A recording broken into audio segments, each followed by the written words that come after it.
Hello everyone, welcome back to the TechLog YouTube channel. Today for this video I will be showing you how to log out Hotmail.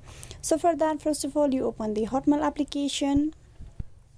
Once you are at the home page of the Hotmail, that is the inbox page, you need to tap on the profile icon on the top left.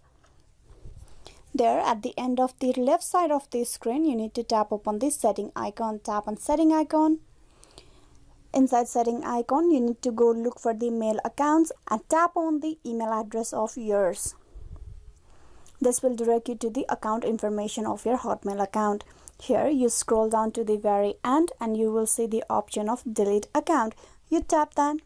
You tap on delete. With this, it will remove your account from the application.